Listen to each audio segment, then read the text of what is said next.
Today, we're going to talk about what your bullet journal can do for you in helping you maintain your mental health.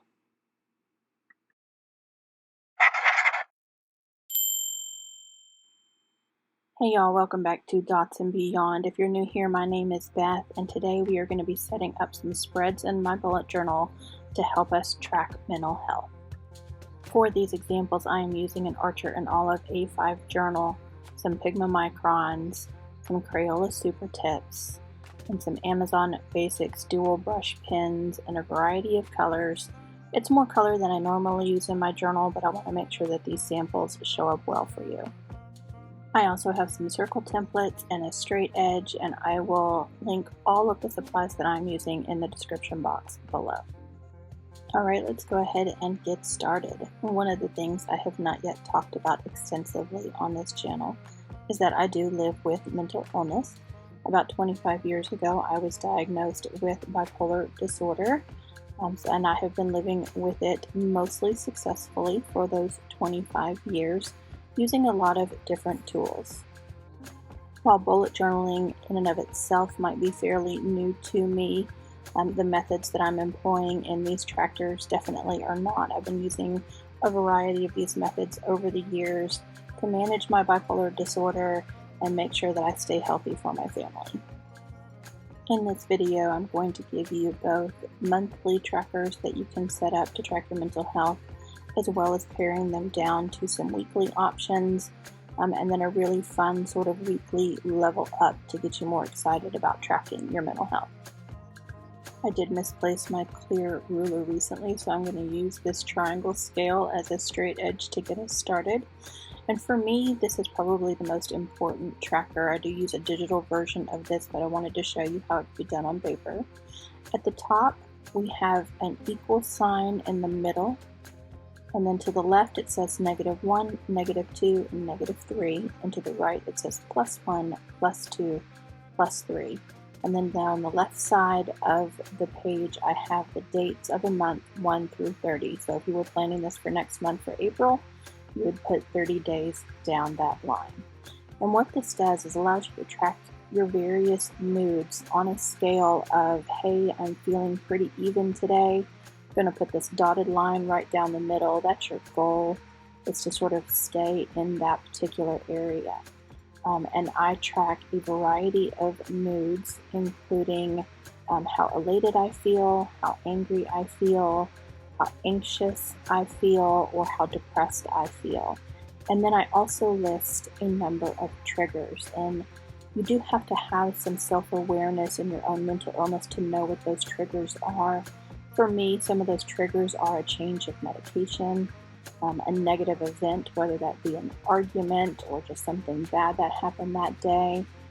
Seasons or weather definitely affect how my moods are and specifically affect my mental health. So here down the right side, I'm listing both the triggers as well as those 4 moods that I want to track. And essentially, we're going to use all of this data just to set up a line graph that tells us how close we're staying to that median point of staying at a normal, happy level. Once you've identified what your triggers are and what your moods are, everything's going to get a color code. So I'm using this Crayola Supertips to brightly color my trigger points, and then I'm using more muted colors to track my moods. A light gray, a medium gray, a black, and then kind of a mauve-y gray that's in the same color palette. Different colored gel pens also work really great for this purpose. The only gel pens I currently have and use are white, silver, and gold. I don't have a lot of other colors, and so I do just stick with the muted grays and the black. And then just to make the graph a little more interesting, I actually put all of those same 6 colored dots across the top that match those of the triggers. It just helps indicate that if there is a color on that particular line for that day, that there was definitely a trigger involved in that mood. Once we have all of that color coding in here, I will come in and just sort of show you an example of how to fill this out. I also do come along with my black Pigma Micron and just go ahead and circle all of those color-coded dots just to make them look a little neater. It's certainly not a necessary step, but it does make the colors pop a little more and stand out on the page. And then here I am selecting the grays and the black that I'm going to use for depressed, elevated, irritated, and anxious. I do tend to do those in an order of lighter to darker. With my bipolar disorder, I lean towards the depressed more than the manic, and so that's something that I definitely keep an eye on and keep at the top of my list. Again, you don't have to track only 4 of those emotions. You can color code this anyway. Track 2 emotions, 6, 8, whatever works best for you. And again, just going to circle those with a black Pigma Micron to make them a little bit neater. Alright, let's go ahead and set up that example. So on the first of the month, you would pick which color you wanted to start with first. I'm going to reach for depressed because it's at the top of my list. And I'm going to choose where was the strongest depressed emotion that I had for that day. And say on the first, it was a -1. Not so bad, not so great. And then on the second, it was between the -1 and the normal, and that's where I'm going to put that dot. And then say on the third, I was feeling pretty good, feeling pretty great, feeling that way again for the fourth. And then, boom, on the fifth, something happens. And that's the moment that you want to pinpoint or mark that there was a significant event that definitely radically changed your mood from the day before to the next day. This is where having that self-awareness and being able to identify those triggers that really affect your moods comes in handy. For this particular example, I'm going to use a negative event. I tend to be triggered by things like family arguments, that sort of a thing, and so I'm going to put that event as my dot on the 5th at a -3, as though it really affected my day. And then as you go through the month, you just connect your dots and make a line graph. And you're going to do the same thing for every one of the emotions. I discuss self-awareness a lot when talking about my mental health with other people. It's one of those things that is definitely an asset and takes years to cultivate. I don't think it necessarily comes naturally. I definitely had many more difficult years in the beginning of my diagnosis than I do now. But I did spend over half of my adulthood as a single mother, and I really didn't have the option of falling off the rails. I had to find ways to make sure that my mental health stayed stable for the sake of my children. Tracking those triggers and emotions is definitely one of the best ways that you can keep a handle on it if you are struggling with any kind of mental illness, whether it's anxiety, depression, bipolar disorder like me, where you can have both. It's really all about finding the tools that work best for you.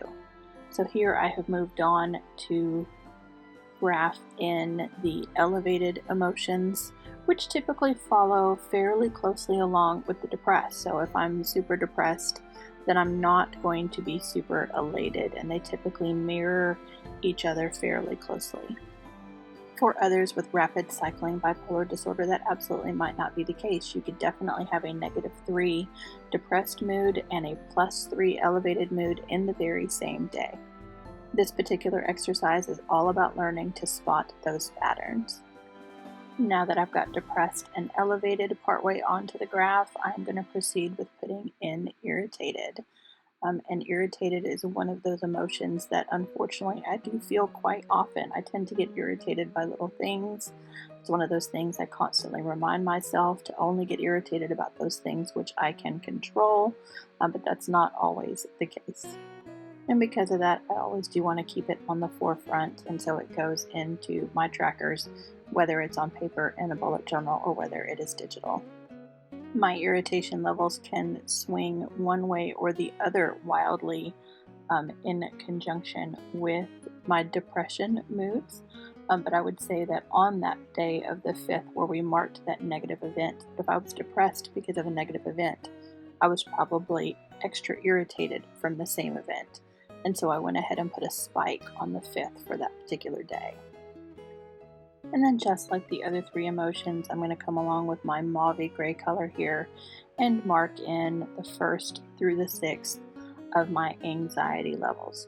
Personally, anxiety is not something that I struggle with too terribly. I've had more anxiety of late, but I think most individuals have here in the time of this global pandemic. And so I do show that it is a little bit elevated, going up slightly also with the negative event. Just as an example, this isn't necessarily how it would absolutely play out in my life, but I did want you to see what the full graph looks like. And again, it might work better for you to do this graph fully colored or with gel pens, or however it is best for you to see the delineations between colors on your specific lines through the course of the month. And while I may have only put one triggering event on this particular graph, you could certainly end up with one every single day. And that's why there are a multitude there to choose from, so that again, you can start spotting those patterns. Here on the right page, I'm going to do 2 circle trackers. I do like a circle tracker. The one at the top will be a health tracker. We talk about good habits and health all of the time in our bullet journals.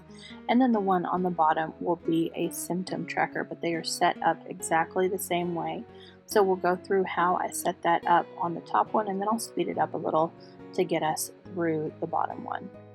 As you can see, I already have it penciled out here, even though I do use a circle template. I still don't trust myself with circles, and so I do use this Helix circle maker, which is one of the best $6 or $7 purchases off Amazon that I have made with my bullet journal journey. So whatever the midpoint is of my circle that I've marked on my journal, I'm going to line it up with the 2 arrows that are right here in the middle. And then off on the right, there are tiny dot holes at various levels so that you can make circles of various sizes. And I am using the largest circle, and then I will come in by 2 dots and do the second circle, 2 dots, do the third circle, and as you can see, I've already outlined it. With a circle being 360 degrees, I allot 10 degrees for each space of the month. And so that gets you about 2/3 the way around the circle from the 1st of the month to the 30th. And then you leave those extra spots open so that you can write your actual tracker titles. Once I have those circles in place, I align that 0 at the very top so that I can space out those 10-degree elements. Put the circle right at the top, line up my 2 arrows again, and then the circle maker also has spots where you can draw straight lines. So I'm going to line it up perfectly, draw a straight line from the 0 and then down to the 180. Then you turn it by 10 degrees, make your 2 lines, one side of the circle, the other side of the circle, turn it by 10 degrees again, repeat the process, and then you just have to keep track that when that second line gets around to the 30-degree mark, you just keep going on the right side and you stop doing the lines on the left side so that you do, again, leave space for those headers.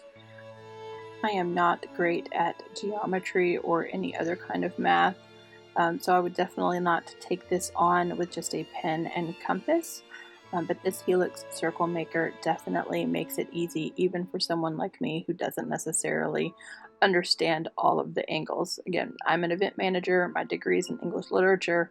Math is not necessarily one of those things that I profess to be great at. Even with the circle maker, my pen lines and my pencil lines always end up a little bit off, which is why I'm so glad that we have great erasers at our disposal where we can clean up these spreads once we've got pen to paper. I am going to speed up the finishing of this circle so we can get down to the tracker part, and you can see how I use this. And here is the completed tracker. Sometimes our little 10 degrees get off a little, but that doesn't really bother me as long as it is fairly close and I can definitely see all of the squares to fill in.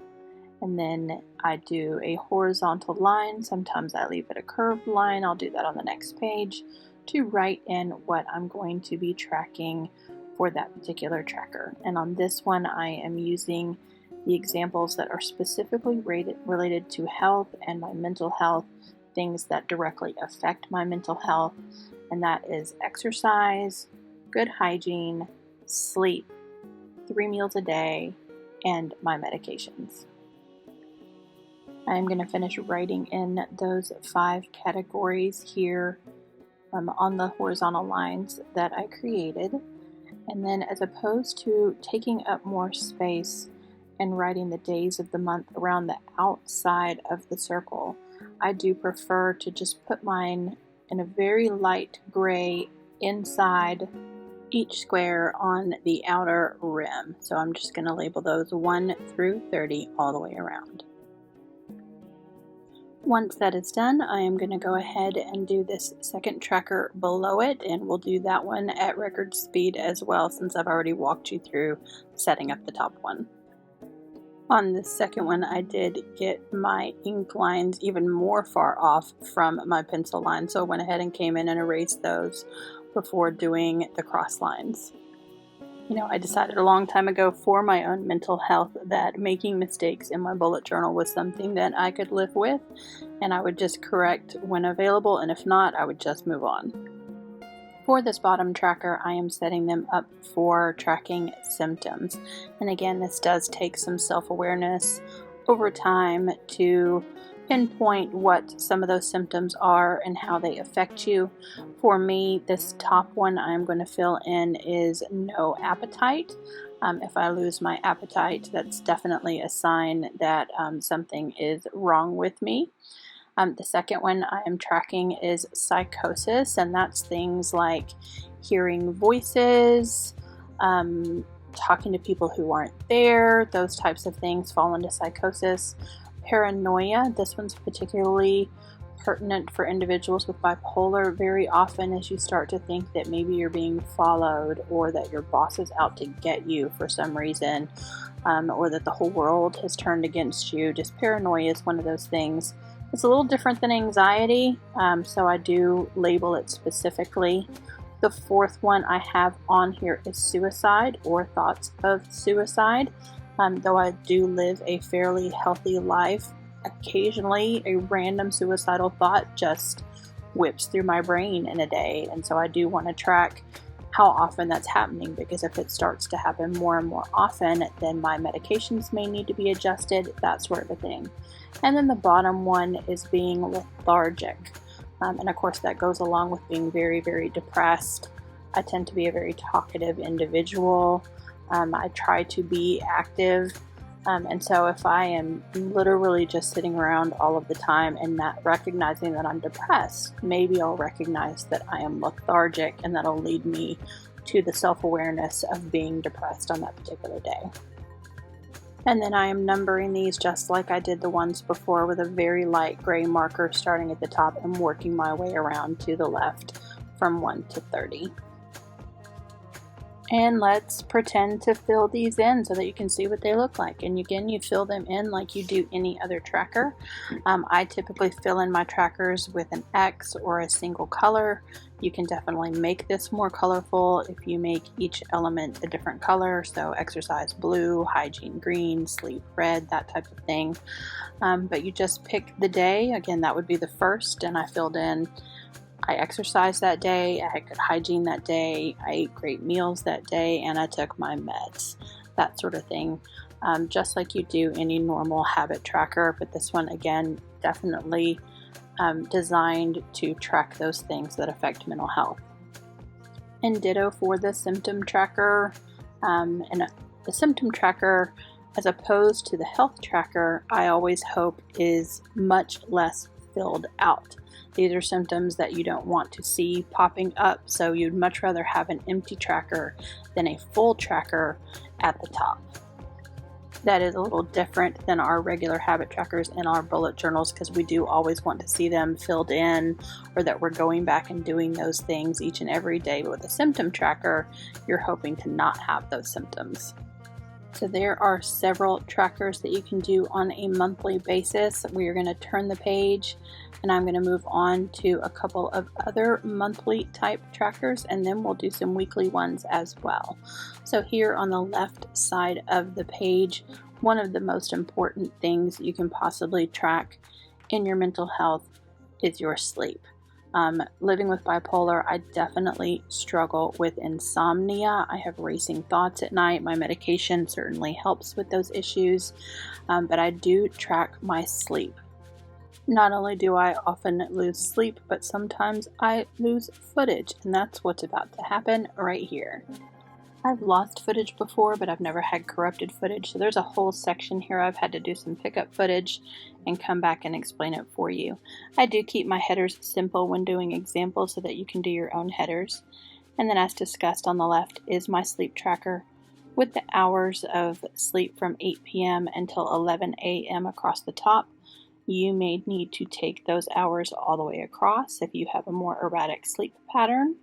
And then down the left side, I do have the days of the month from 1 into 30. And then I just track the bar graph of what my sleep is. That middle graph you see, it has an interrupted night, the total hours of sleep in the night, and then my quality of sleep. This icon to the left is the Sleep Cycle app, which I use in conjunction with my bullet journal. I've been using it for probably 6 months now. And it definitely has increased both the quality of my sleep and how I track the quality of my sleep. This other tracker on the right is set up much like the two before it as a circle tracker, so I won't go through all of that again. But one of the other things that's great to track with mental health is your activity levels and the different types of activities you take place within a day. So for this particular instance, I have exercise, self-care, social, and work. And what I found out specifically during this pandemic where I was furloughed for 6 months is that work was definitely something that I had to track, because there for a while I was having to make my own work at home. I turned event management into home project management, and that's kind of how I kept my mental health during that very, very difficult time, was to track the days that I actually did some kind of work around my home.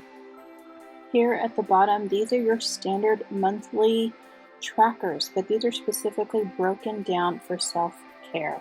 While I don't necessarily always track whether I showered or brushed my teeth or did my skincare, when I am falling into a depression, those are the first things to go. And so part of that self-awareness is just having the habit to come fill in this tracker if needed, or to create it if I feel like I might need it for that month, and actually track those small things. And then what I did was just set up each one of these differently, just so you can see how different trackers are done. These are set up for the month of April 2021. I also don't put the days of the week across the top. You can definitely do that if you need them.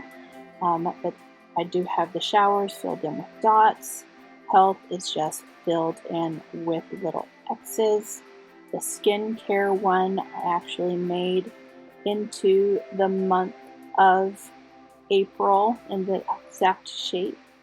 Medications, I used crosshatches.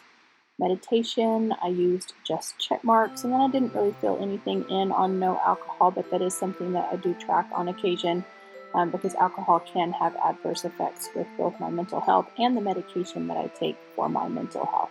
So that's something else you might want to consider tracking in your bullet journal. Along with that corrupted footage also went the beginning setup of these weekly spreads. So I did want to take some time and explain those to you. This is Editing Beth from the future still. This weekly is exactly like the tracker I set up at the very beginning, just on a much smaller scale to just track a Monday through a Friday as opposed to the entire month. So on this one, Monday through Friday are across the top. Down the left side, I have my equal sign, and then plus 1, 2, 3 for mood, and minus 1, 2, 3 for mood or emotion. I set up the exact same triggers. I set up the exact same emotions to track, so that if you want to track this on a weekly level, you can do that as opposed to doing it on the monthly. And then I also included a smaller version of the sleep tracker, which instead of a bar graph, you just track your sleep on a line. So if you do want to fit it again into a smaller weekly spread, you can do that, as well as these box trackers for those same habits that are on this page here on the right, just shrunk down to a smaller size that are easily managed on a weekly basis. I do know that there are some people who struggle with flipping all the way back to a monthly spread in order to fill it in, and sometimes you might just need to have it on your weekly dashboard. I do, however, have my footage for this right side of the page, so we are going to fade into that really quickly and pick up where it left off. But what I'm tracking at the top are those same activities that I tracked on that circle tracker before. It's just there's a circle for each week. So these are divided into 7 sections, which are approximately 51 degrees. I measured out one of the circles with my circle maker at 51 degree elements, and then I just eyeballed the other 5, and they're not absolutely perfect. And then they're labeled on the inside from the top around to the left with the days of the week in each one of those sections. And then of course I'm choosing to make work this magenta pink color, socialize this orange color, and then I also have exercise, self-therapy, meditation, and regular therapy. So if you are someone that does engage in talk therapy with a therapist, you can also track the days that you go to therapy. And then my favorite addition to mental health trackers is my self-care level up. This was adapted from Dark Sunlight's productivity tracker. I will definitely link Dark Sunlight in the description box below. You should go take a look at her very detailed productivity tracker. But what I love about this is that sometimes with our habit trackers, you feel pressured to do all of them every day, and you feel guilty if you don't get one done and that sort of a thing. And so what this does is it gives you the freedom to do different things to improve your mental health on different days. Obviously there's things that you should do every day, like take your medication, but this gives you the chance to fill in a square for each day that you do something and try to get to level 3. So what I've done here at the top is I have levels 1, 2, and 3. There's 3 boxes for each level. And then down the left are the days of the week, Monday through Sunday. And then off on the right are 9 different things to track, to possibly do each day to level up. And of course you only have to do 7 of the 9 to get to level 3. And that is sort of the plan, is to get to level 3 each day. I have a list of things like, again, meds, exercise, ecotherapy, socializing, working, meditating, hygiene, hydration. All of those good things are on this list. And of course you can set this up the best way for you. So if there are a lot of things that you do every day as a normal habit, maybe you want to make your level 1 4 or 5 items long because you know you're going to get those things done. And then level 2 is 3, and level 3 is maybe only 2 items. Set this up however it works best for you. And then as you see, I am using a color code for those items. My medications are purple, exercise is blue, ecotherapy is going to be orange, and I just color in a square for each one of those things that I do on that day in any given order. It doesn't matter what order they get done in, and the goal is to at least get to that first column of level 3. As I finish this self-care level up, please remember that all of these are customizable. Having lived with mental illness, again, like I said, for 25 years, diagnosed, I'm very well aware that no 2 cases of bipolar disorder are the same, no 2 cases of depression are the same, and while we can support one another, we also need to recognize those differences and help each other find our triggers and identify what makes us well and what makes us unwell, and work together to continue battling mental illness. If you have a friend or a family member that is struggling with mental illness or specifically bipolar disorder, know that you can live successfully with this disease, as I have been doing for a number of years. It takes patience, it takes love and acceptance from friends and family, and I'm always willing to talk to individuals about how I live with my mental illness and what I do to try to keep myself healthy. So feel free to share this video with any of your family members to see if any of these ideas could help them out. I do plan to bring some additional bullet journal content that is related to mental health and wellness your way. Look forward to some financial trackers coming in the future. Being bipolar, obviously, whether I'm depressed or if I do swing manic, financial devastation can hit pretty quickly, and I have some great ideas on how to track those things as well. All right, let's jump back to the beginning and check out what we have set up today. Of course, this is my main mental health tracker when you're tracking moods on a spectrum, where you're trying to stay even-keeled and you need to see patterns, whether you're swinging one direction in the negative or too far in the positive, that you can kind of keep things right there in the middle. This is a great bullet journal pen and paper option to use to track this sort of thing and mark triggers. But I do also use the eMoods tracker, which is an app. I have popped up the logo for that app, and this is definitely not sponsored by eMoods in any way. I have simply been using the eMoods tracker for many years, and it's definitely an integral part of my mental health. And then on the right, we have ways to track both health as well as symptoms. Continuing on with additional monthly trackers, on the left is my sleep tracker. I do use this in conjunction with the Sleep Cycle app. That again is also not sponsored. It's a newer app for me. I've only been using it for about 6 months, but it has made a very large difference in the quality of my sleep and how I treat my sleep habits. And then a simple activity on the tracker on the right, and then down to the nitty-gritty self-care trackers when you need to actually check, am I taking a shower today? Have I brushed my teeth? Those things that really can fall through the cracks when you are mentally ill. And here are those weekly snapshots again, the smaller version of the emotions tracker, the smaller version of the sleep tracker, the condensed versions of the self-care and the activity trackers, as well as the brand new self-care Level Up, which I am looking forward to using in the future. That's it, friends. Thank you for stopping by as we had this discussion on how to track mental health in your bullet journal. If you would take a moment to hit that thumbs up if you liked this video, and definitely click subscribe below for more content. You can also find me at Dots and Beyond on Instagram. I will link that down below as well.